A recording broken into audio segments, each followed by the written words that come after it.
the University of California in San Diego, author of The Great Syrian Revolt, a specialist and very knowledgeable scholar on Syria, particularly Syria at that time, the French occupation.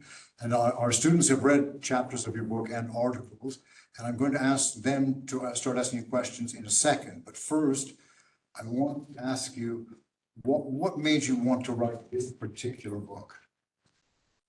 Well, so that's a good question. Thank you for asking, and thank you for having me very much. So when I was a student, about probably, about the age of the students in AUB undergraduates, a little older maybe, I went to Syria. And when I got there, I wanted to write about peasants. I wanted to write about rebellious peasants, about peasant revolutionaries.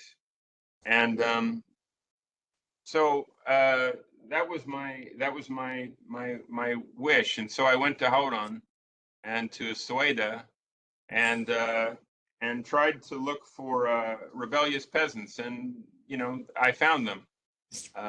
And so that was the genesis of the book. That was the idea.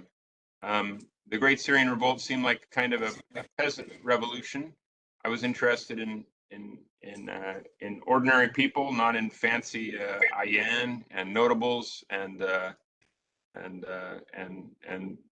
so that was the original idea. But then when I got there and started reading a lot of materials that I bought on the street, the bookstores in Damascus, in those days on Fridays, the bookstores sellers, a lot of them were Sudanese communists who were in exile, and they would have their books on the sidewalk in front of the ordinary bookstores, which would be closed because it was Friday. And I would buy these books and find these old memoirs, and I realized that there were lots of things about the Great Revolt and Syrian history and Lebanese history in the early 20th century that were completely wrong and not correct and not accurate. And so that was sort of the way that things went along. It was a wonderful period of time to have been able to do all that research, go to those places, and meet all of these people who are now dead, and talk about their experiences. What year was that? That was from '98 to 2000. And there was a travel ban in Lebanon for American citizens that they lifted in '97. And when they did that, the first AUB professor in history and archaeology who was an American came back, and that was John Malloy, who was an old friend of mine, and I was in school with him. And so pretty soon I went from Damascus to Beirut and met some people in the department, Abdurrahim Abu Hussein, and Kamal Salibi, and other wonderful people who became really good friends. And so part of the book was written also at AUB and finished at AUB, because I came back in 2002 for the whole summer, all summer, and then I came back in 2005, 2006, just as the book was being published, and spent that at AUB. So who would like to ask the first question? He's being recorded, I think. Is it being recorded? I think so, yeah. It is, yes. It is. Oh, no, Fitnet. I heard it saying it's recording. So who would like to ask the first question? Please go, yes. Remember, say your name, your year, and your major. Sure.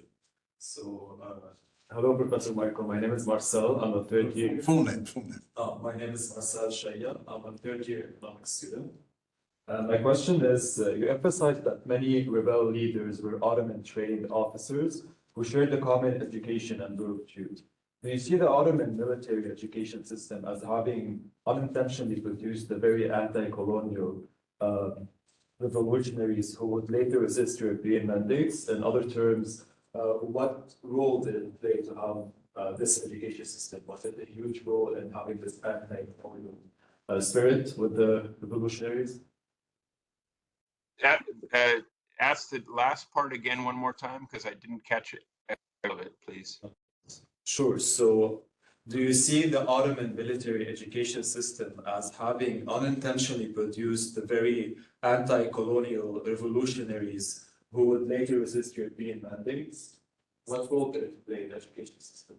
Yeah, of course. I mean, it's actually this was the revelation of the book and of my early research, and I came to see that, you know, I mean, you would say that that, and in fact, your class and Mr. Glass has organized your class in this way. I wrote another book too, which was about all of the revolts, because the thing that I discovered was that the Syrian revolt in 1925 was linked to what was happening in Anatolia, which was also linked to what was happening in Iraq, which was also linked to what was happening in Palestine, which was also linked to what was happening in Lebanon, especially Hasbaya, Rashaya, and Tripoli, but other places too. So all these things were together, and the reason, of course, is that all these people shared Ottoman culture and Ottoman education, and also a kind of a worldview shaped by the collapse, but also the defense during the Great War and before of the Ottoman system that they had been trained in. So, like, if you drive to the airport from where you're sitting right now, and you get on the road that goes to the airport that cuts right through Bosta, you'll see on your left, you'll see an Ottoman military school. But you don't know it's an Ottoman military school, and nobody knows it's an Ottoman military school, but that's what it is. It's the Houdat Walayat School in Bosta. It's still there. I visited it about 6 months ago. I visit it every time I go, and that was the Ottoman military school for Beirut. And then so you maybe, I mean, of course you've heard of Ataturk. He's just the most famous one, but there's lots of them all over the place. And there Beirutis, people from Trablus, Damascenes. I just finished a project about Yusuf Al-Azmi. Does everybody know who Yusuf Al-Azmi is? Well, that's you tell them because he's a very important character.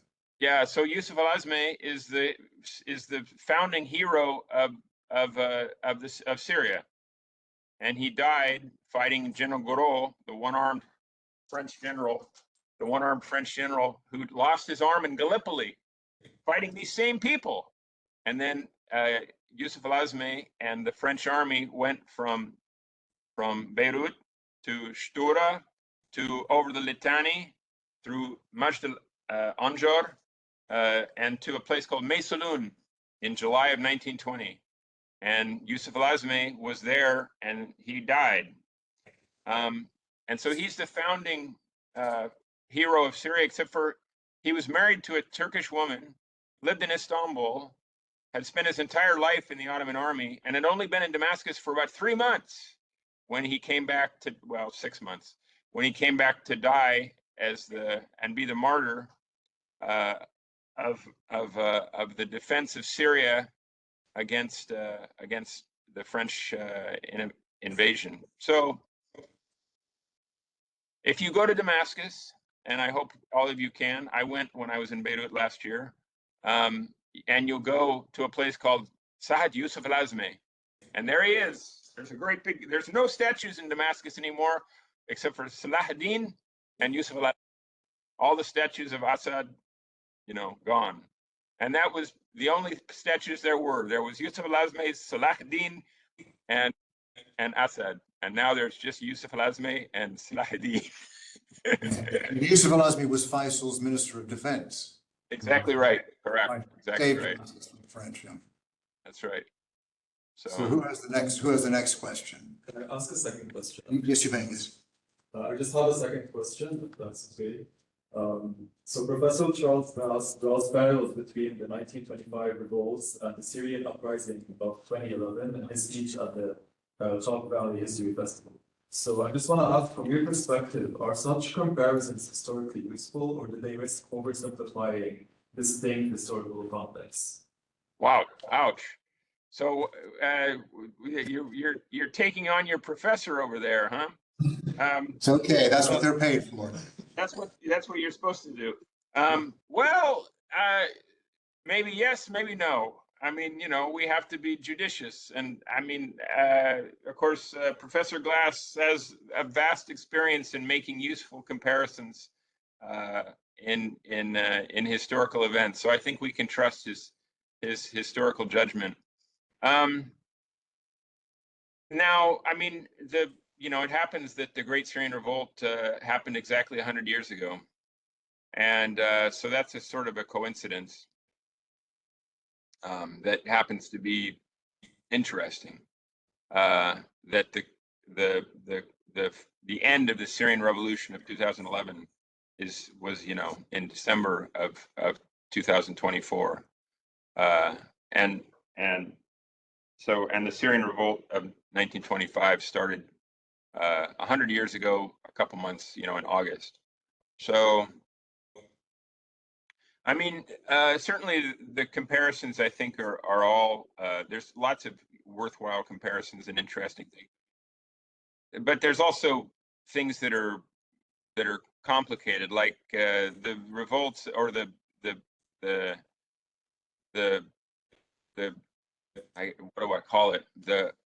The massacre, I suppose, in Sueda a couple months ago. I think we can call it a massacre, unfortunately. This also has something to do with the patterns that were established at that time. And so what we see, or what I think probably happened, and of course I haven't been there for a while, but I'm going to a conference actually tomorrow that's organized by some Druze scholars, and I'll be interested to see what they have to say. But the Hawarna, or the people of Hauran, the Bedouin mostly, at least settled Bedouin, but the agricultural villages of Hauran, you know what part of Syria I'm talking about? This is south of Damascus, north of the Jordanian border.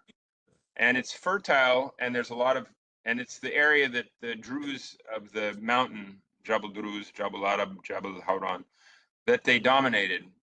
And so there's conflicts that have gone on, off and on, for a long time. And that's also where Dara is, which is where the first parts of the Syrian uprising in 2011 began. So, Dara is destroyed, and a lot of those villages there are destroyed. And the Druze in the mountain, they were left alone. Not because they supported the government, but because the government knew that they weren't Muslims and they were no threat to the government. So this is really depressing, and it's pretty awful. And one of the things that's interesting about the Great Syrian Revolt is that, unlike in Lebanon, there was a person called Charles Decay, Robert Decay, and he was the architect of the sectarian system in Lebanon and in Syria.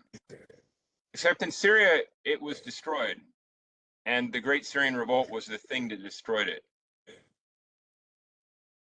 So Syria didn't have a sectarian representational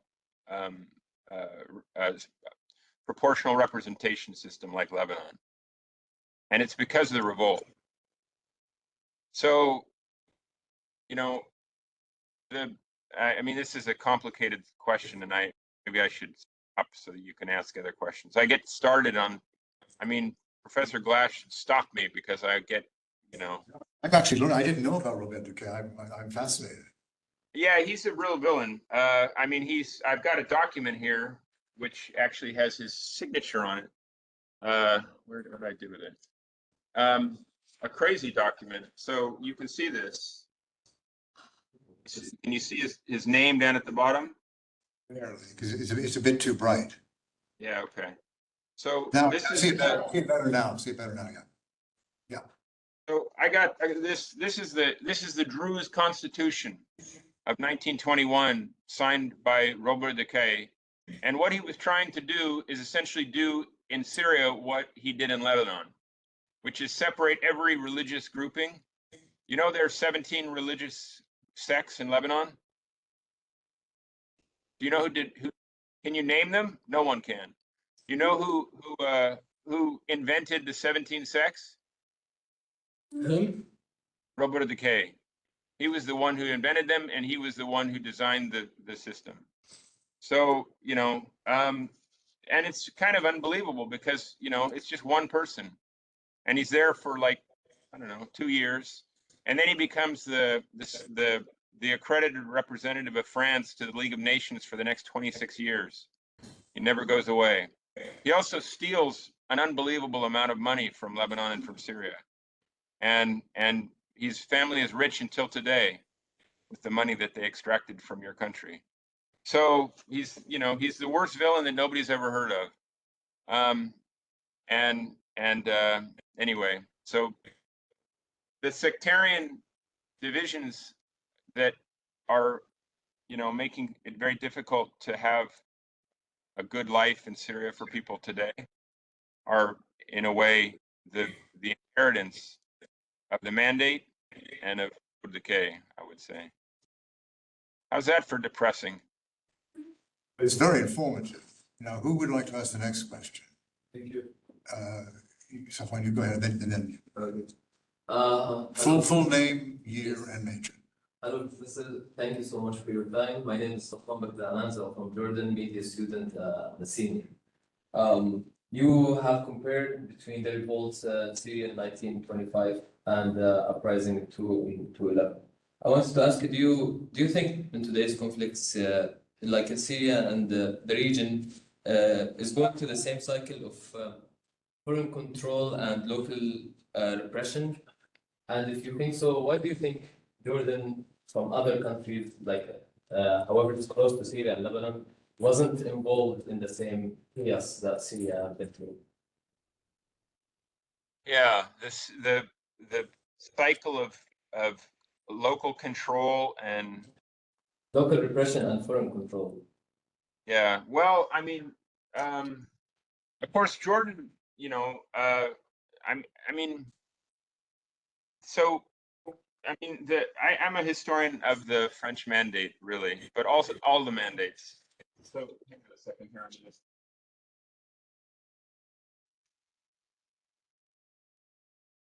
So this is the other one. Wow, it's backwards. No, it's fine. It shows up backwards for you. I wish I knew how to not see myself and see you more. Maybe I can figure this out. I want to see hide participants. No. Let's see. People focus. Full screen view. No.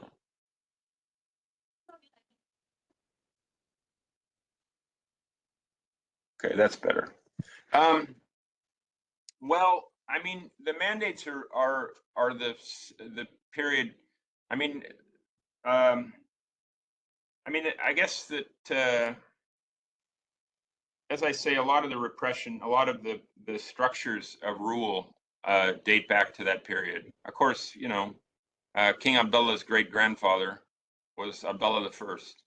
So, but I mean, the foreign control. If you read, for example, the book that Gerard Houry, who was a Lebanese French ambassador, or he was a kind of a diplomat. He worked for the tourism, the Lebanese tourism agency, and when he went to France in 1975, and then the war began, and he became a historian.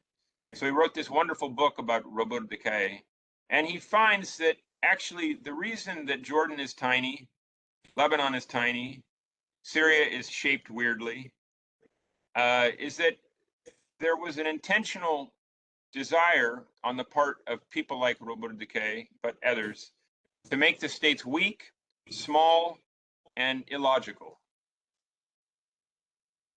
So, you know, the people of the region in 1920, it was absolutely clear what everybody wanted. From the Red Sea to the mountains, they wanted either two things, either to be reattached to the Ottoman Empire or to be fully independent from the mountains to the sea. All of Bilad Hashem, one country. So the European powers didn't want that because they wanted to be able to control the region at low cost, and Jordan was one of those ways. I mean, like Churchill's hiccup in Jordan was designed to provide an oil pipeline from the Iraqi Petroleum Corporation oil fields in Kirkuk, and the borders were drawn, and every airfield in Iraq and in Syria and in Jordan mostly were all designed and built either by the British military, the French military, or the oil company on land that they stole from the people of the region. They seized the land. So in 1935, 10 years after the Great Syrian Revolt, you know that in Trablus, there's an oil refinery. Has anybody ever seen this? Yeah. Yeah. So in 1935, that oil refinery was providing 51% of the oil consumption for metropolitan France. It was coming through a pipeline in Lebanon. And the British pipeline was going through Haifa.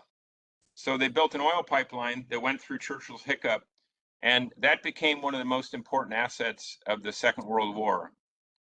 In 1949, the Americans built an oil pipeline that went to Saida for tap line, and that became the key to rebuild Europe after the Second World War for the Marshall Plan.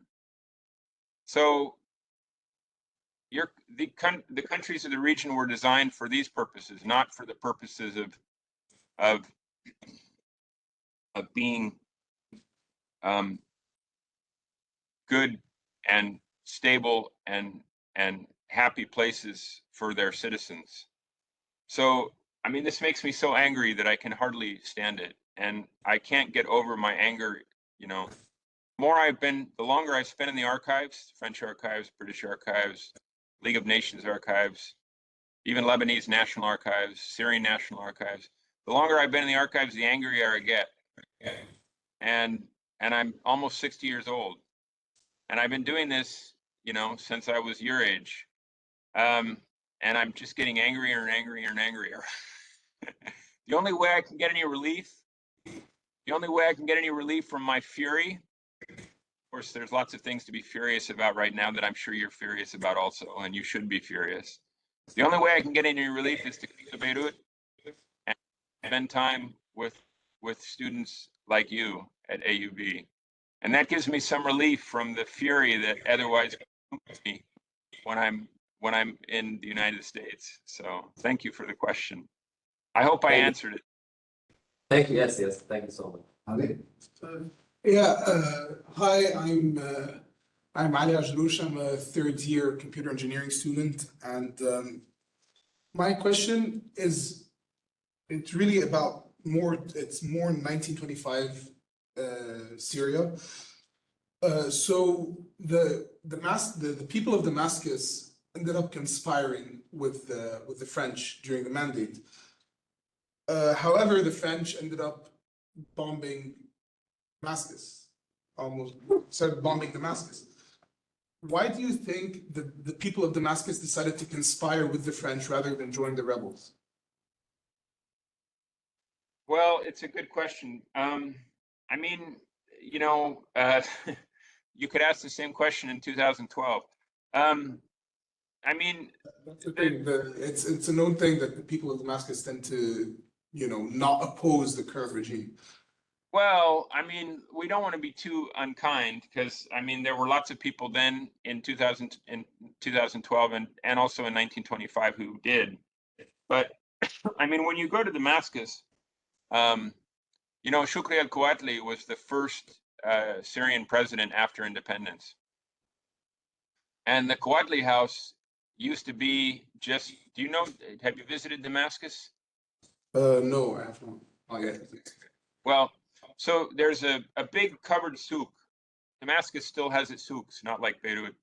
And so there's a big covered souk, and it's called Souk Hamadieh. It's named for Abdul Hamid II, the Ottoman Sultan. And it goes from what used to be called Sharia Jamal Pasha, and is now Sharia Nasser, the Hijaz railway station, the street, and then the souk. And then just to the, I guess it's the south of the souk, there's also the road to Maidan, which is to Howdan, and where the revolt came and where the fighters came up. But just south of Souk Hamadieh is a place called Haria. So this is totally burned. This is where the bombs fell. And instead of being, you know, all the streets go like this because it's an ancient city, the streets are there. It's a grid. And that was where Shukriya Kouadli's house was. So that was destroyed. Now, he was in prison, actually. So he was fighting against the French. But, I mean, they sealed the whole city and bombed it for 48 hours. And then they demanded, like, a huge amount of money to stop. And the citizens of the city, you know, the high-ranking citizens of the city were summoned by the High Commissioner, who was named Sarai at the time. And they said, you know, you have to submit or else we're going to destroy the whole city. And so they said, okay, well, we have to submit. And the same thing had happened in Hama in a month before. It's ironic that, you know, Hama was later destroyed by Hafez al-Assad and his brother. But and it was bombed before Damascus. So, I mean, you know, it was a beautiful city. It is a beautiful city. They may be, I mean, I'm giving them the generous interpretation here for you. They wanted to preserve their city and not have it destroyed by French bombs. And so, and also they, you know, didn't want to lose their wealth, because these were mostly wealthy people who they were talking to. So I think these are the, you know, these are the explanations. People say, well, I have a lot to lose. And so this is my choice. And other people say, I have nothing to lose. And that indicates my choice. Or everything I had to lose, they already took from me. So does that answer your question? Yeah, that's, thank you so much. So questions from this side of the room? Please. Yes. Hello, my name is Leah Murad, and I'm a senior computer science student. So the question I'm asking you is about the article you wrote about the aftermath of the Great Ottoman War. So there's a part where you say that former Ottoman officers fought against Faisal's revolt, but then joined him and joined his movement. So it got me thinking, what would have caused this shift in allegiance, people to join Faisal's revolt? Well, it's a good question, but you know, the thing that I probably didn't make clear, and that I should have made clear, is that, you know, if we can imagine ourselves in 1918, say, so it's the end of the war, the British have won, the Ottoman army has retreated and left Bilad al-Sham, and it's the armistice line, the surrender line, is the train that goes from Istanbul to Adana to Antakya to Aleppo to Ain Tayyib and Rasas and so on, and to Mosul. So the Ottoman army is on the other side of that. And if you're an officer or the family of, you know, I mean, or an Ottoman employee, you either have to go there, and lots of people did. I mean, there are many, many people who are Turkish citizens today, even in Istanbul, whose families came from Lebanon or Beirut or Trablus, and they went and they just eventually they became Turkish citizens. And it was also the case that lots of people were in Lebanon, and for one reason or another, they were enemies of Ataturk. Like there used to be a groundskeeper or an engineer of AUB who was a member of the Ottoman royal family. and he was an engineer in the physical plant. Did you know that? No. Yeah. So he was like an Ottoman prince, and he was an engineer keeping lights on at AUB. So, you know, you didn't have a choice. So you did what you had to do because you gotta eat. And of course, everybody's opposed, whether you're in Istanbul or Adana or Beirut or Saida or Baghdad or I don't know where. Everybody's opposed to the European occupation of the country.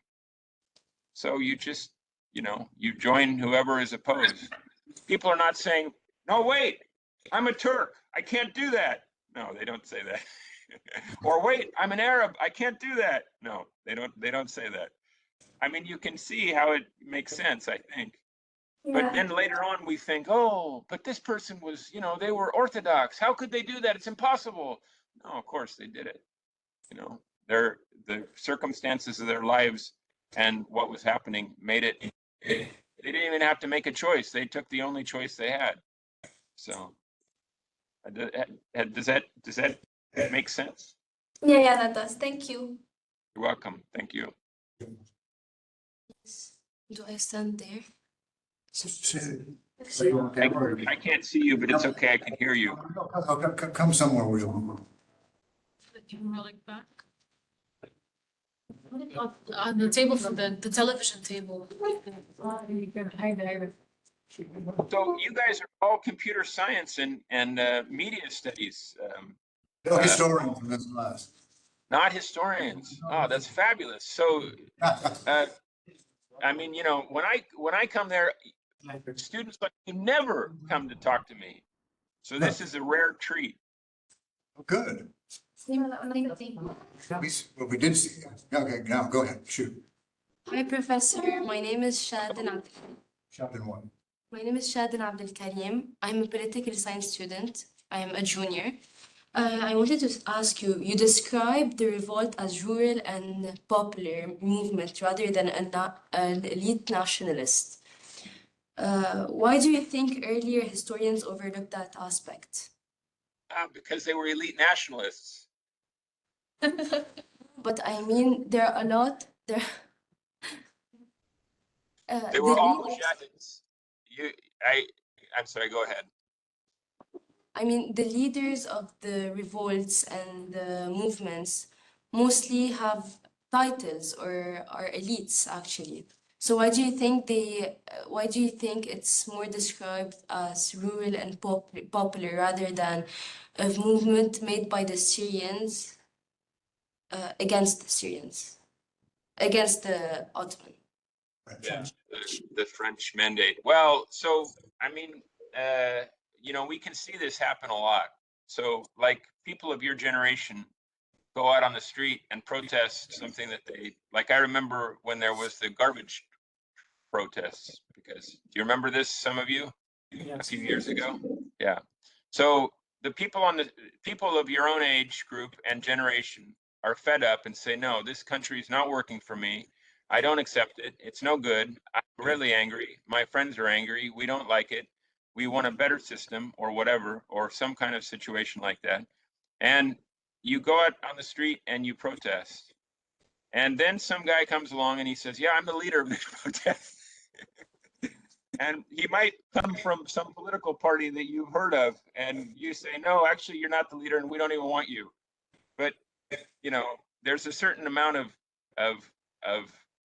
So, to give a more specific example based on 1925, when I went to the Syrian National Archives, I started looking through what were called Qism al-Khas, which were private papers of the elite nationalists of Damascus in the 20s and 30s. And it turns out that all of them called themselves Mujahid so-and-so. Mujahid so-and-so. They're all holy warriors, whether they're Muslims, Christians, Armenians, whatever. They're all holy warriors. And I started looking through these files, and I realized that a lot of these guys, they were all guys, there were no women. Although there were women involved in the revolt, but they weren't writing anything. And the people who were doing the fighting weren't writing anything either. So the people who were doing the writing and calling themselves mujahids were people who were, sometimes they were in Beirut in exile.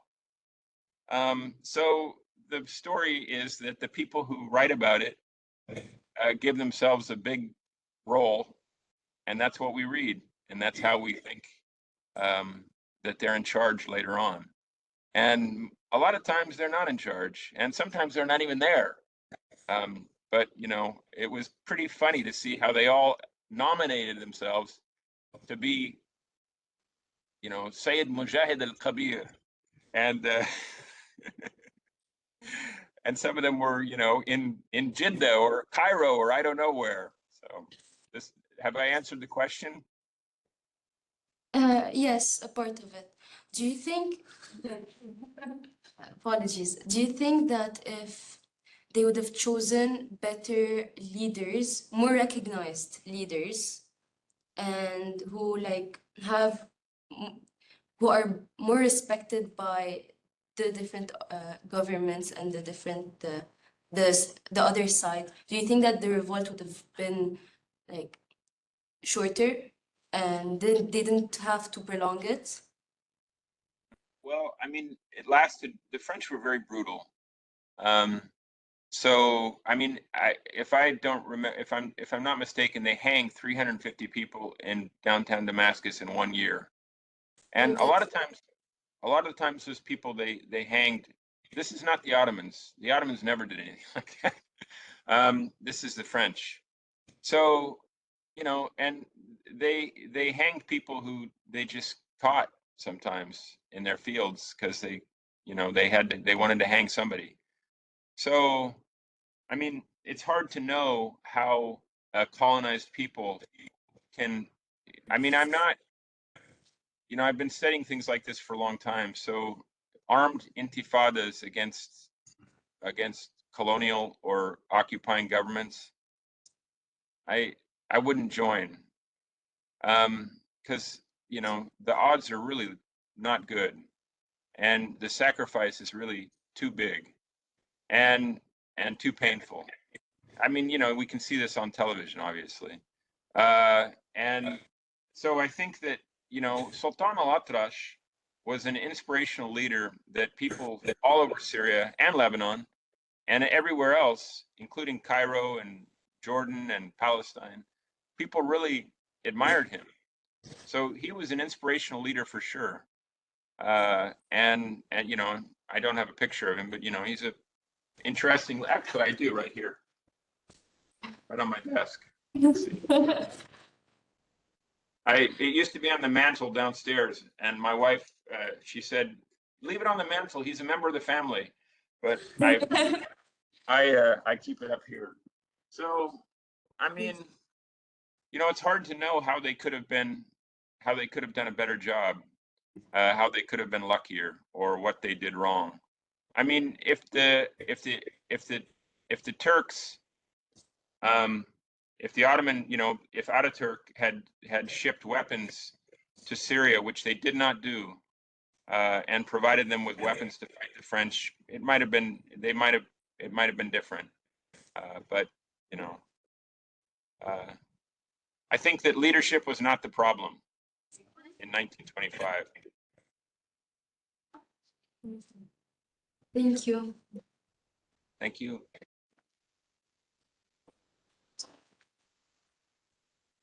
Well, this is really a lot of fun and very interesting, and I'm so glad that to be with you.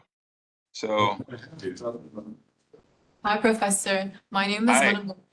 My name is Mana Mukallid. I'm a sophomore medical lab student, and you mentioned that in 1884, the Prussian general became the leader of the new German military mission to the Ottoman state.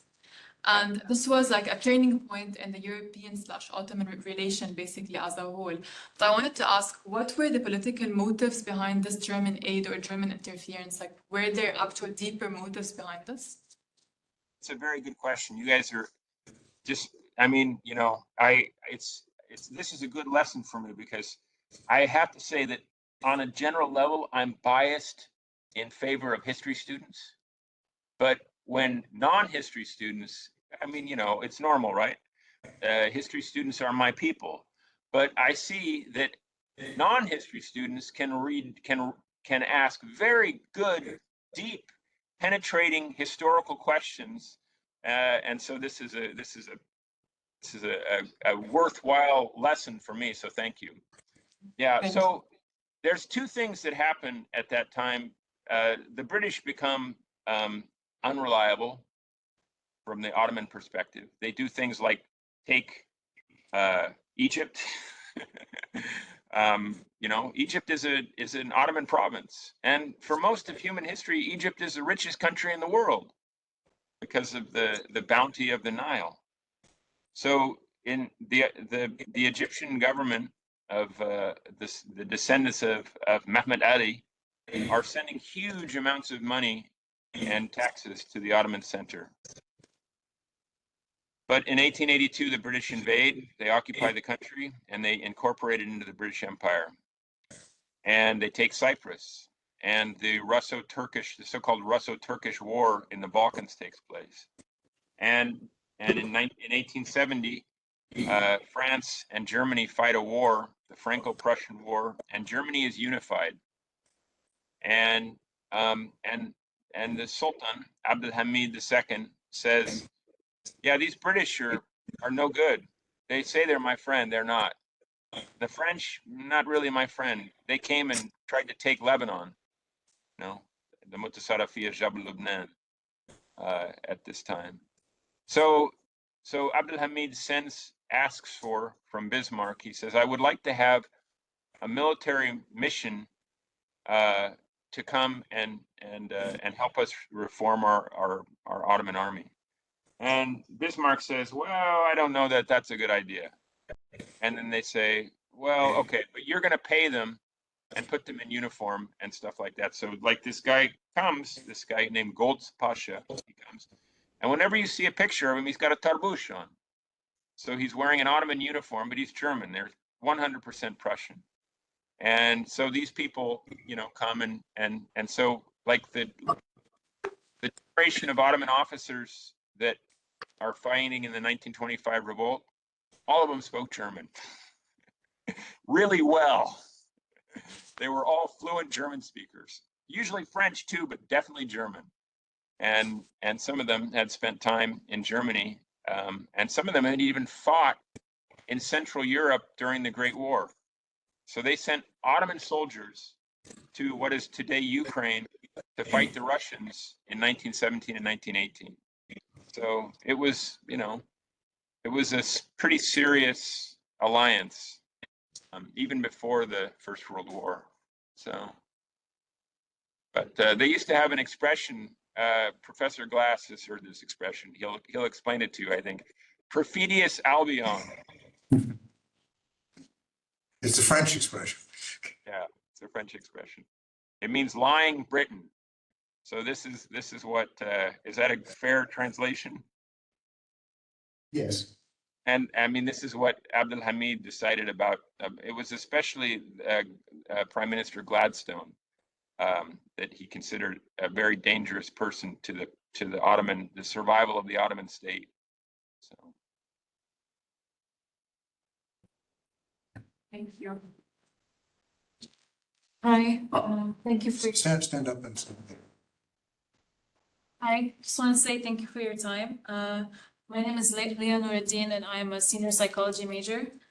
My question is, how did French strategy of relying on and arming diverse colonial and minority groups influence the way Arab nationalism defined itself during or immediately following the 1925 revolt?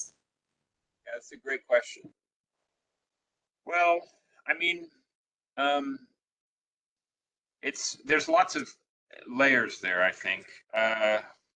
You know, we have things like happening in Beirut, like the Harakat al-Qawmi of the national movement of people like George Habash after, I think immediately after 1925, it's, I mean, the Abdulhamid II had used religion to legitimate the state. And so probably I mean, like Sultan al-Atrash would say he had this expression, and the expression was, the religion is for God, the nation is for everybody. And so this was the argument for a secular state, which, you know, was a real thing in Syria. You may know that the person who wrote the Syrian constitution and also the Syrian constitution has one clause in it. This is the old Syrian constitution that refers to religion, and it says the president must be a Muslim. But the person who wrote that was Faris al-Khoury, who was a AUB trained lawyer, and he was not a Muslim. Faris al-Khoury, you know, was a Protestant, and he became the Syrian prime minister and the first representative to the United Nations. So, you know, the effort. In fact, there's another interesting point too, because another person who you might have heard of called Shakib Arslan, who is the grandfather of Walid Jumblat.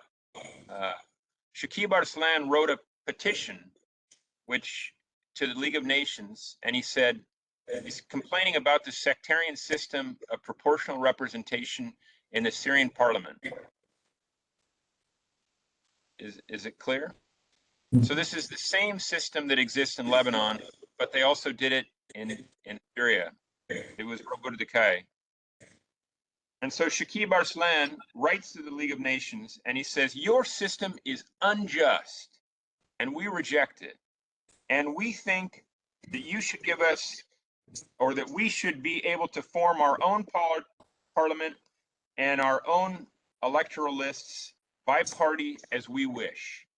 And the proof of the absurdity of your system, Mr. Frenchman, is that in Damascus, the most distinguished lawyer and author of our Constitution is ineligible to run for parliament because his sectarian identity is too small to warrant a seat in the Syrian parliament.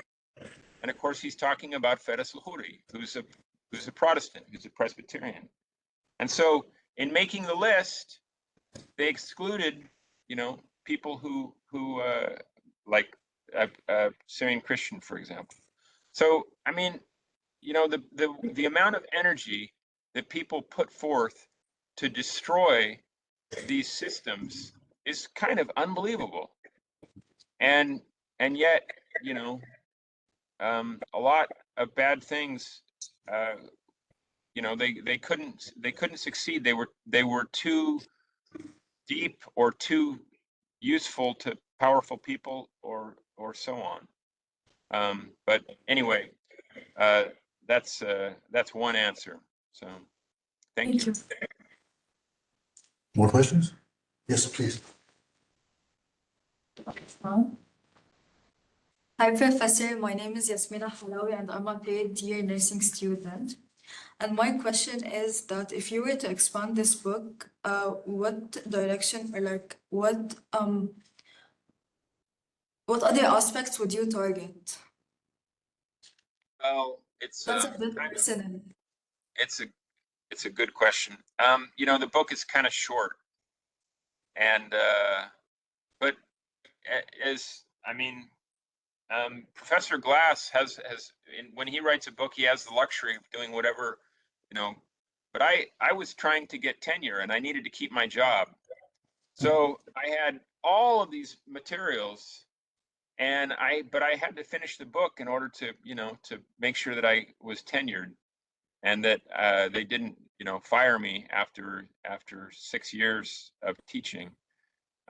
So, and, you know, people noticed, they said, hey, wait a minute, this was a 2-year revolt and you only wrote about 5 months or 6 months. Why was that? And, you know, the reason was that I was in a hurry.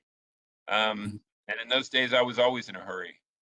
But I guess, you know, I was in too much of a hurry because I kind of regretted not putting that stuff in. And in fact, some of the things you have read, the article, is a function of the fact that I regretted not doing more. And I also had this fear that was regretful, because I knew all this stuff and I'd written the book, but I hadn't written everything I knew. And I had this fear that somebody was going to come along and they were going to write about that stuff before I could. And that would be terrible. So that's what I, but you know, you finish a project and you're on to the next thing. So the next book, you know, this one, it's about twice as long probably. And it was about, I wanted, my main goal was with that one was no regrets. So I didn't want to, you know, so it took 10 years, which was, so that's what I wish I would have done better or written more or had more time. But I mean, you know, so More questions? Okay, thank you. thank you. Yes? Yes or no? Yes, sure. Sorry. Stand up a second. I'm Ellie. I'm auditing. Ellie Debs.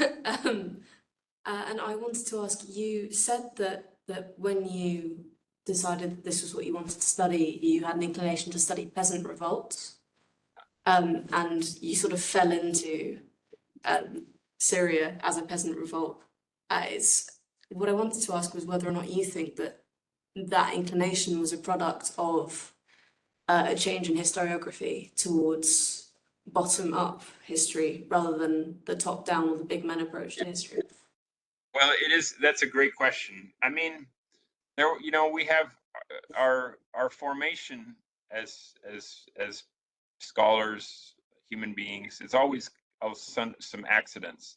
So I was trained by old-fashioned Orientalists, some of them, you know, long gone now. And I thought, okay, I'm supposed to read, you know, Al-Ghazali or Ibn Arabi and understand this stuff, and this is the kind of history I should do.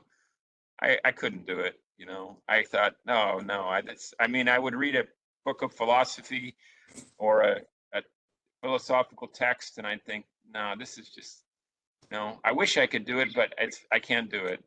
So, and I was interested in revolutions, and I was interested in ordinary people, you know, people I could relate to personally. I mean, my relatives, my ancestors were peasants not very long ago. And, you know, so I wanted to find stories of ordinary people trying to make big changes. And so, you know, in our region, that seemed like peasant revolutionaries. So, and then I met a friend, a Durzi friend named Talal, who was an AUB student, and I started going to Sueda and to Hauran, and I thought, oh man, this place is so great, and I really loved it, and it's really beautiful, and you know, it was, and you know, it seemed that the society of rural Syria, at least in those areas, was quite an egalitarian place.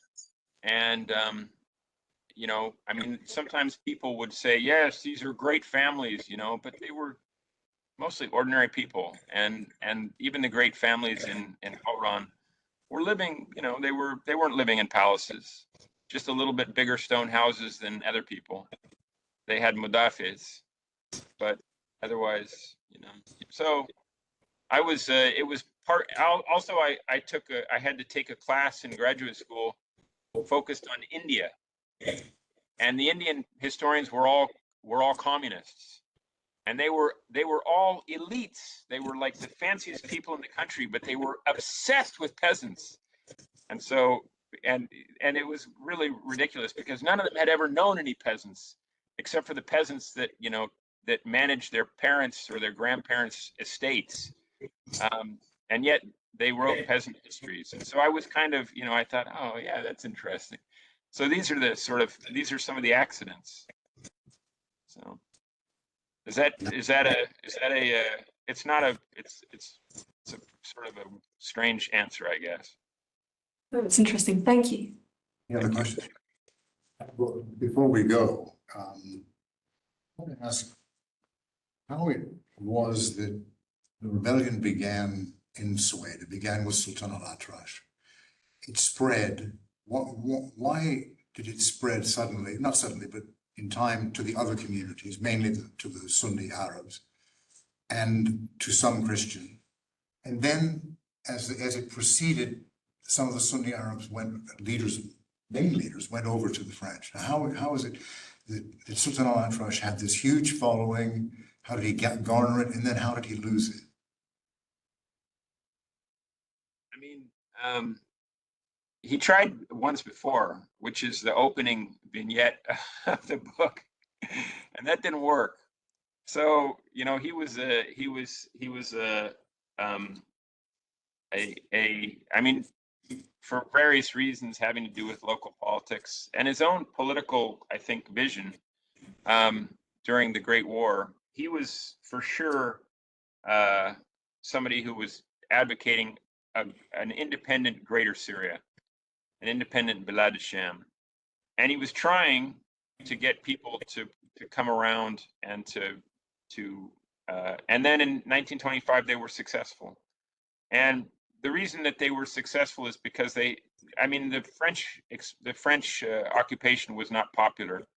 I don't think anybody was making money from it at that point, except for maybe French people. And so they had these military victories, and they were dramatic and unbelievable. They destroyed first a kind of a relief patrol that was pretty big in Jabal Druze, and then they destroyed an entire French battalion, and the commander of the battalion killed himself on the field of battle because he was so humiliated. So this was, you know, it was absolutely earth-shaking, and people all over the region were electrified by this event. And that, I think, is what, I mean, it was success that caused the spread of the revolt to lots of people who might otherwise have said, no, I don't think that's a good idea. And then it was the French for quite a long time didn't have the forces because they were also fighting a revolt in Morocco, in the mountains, against in a place called the Rif, and it was the Rif. They called it the Rif Revolt, and so they didn't have the forces to come and suppress the revolt in Syria. So for a fair long period of time, you know, the rebels were able to act with, you know, a lot of autonomy all over the countryside of Damascus and the Ghouta and Hauran and in various other places, and including Wadi Taim in Lebanon and the Bekaa.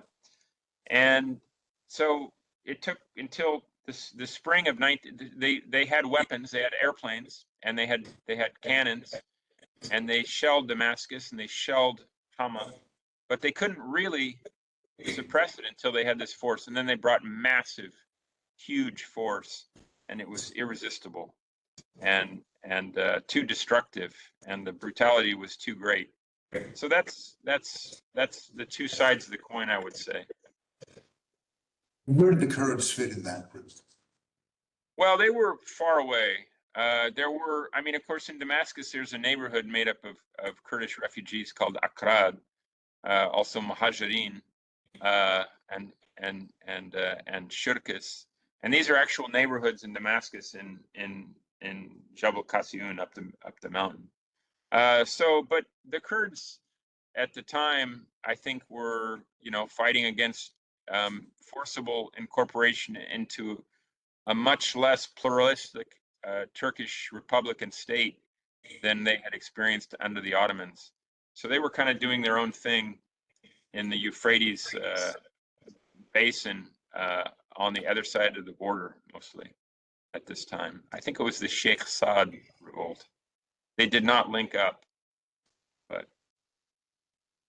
I think that's it. Thank you very much, Michael. It was a wonderful presentation. what a pleasure. What a pleasure. Great question.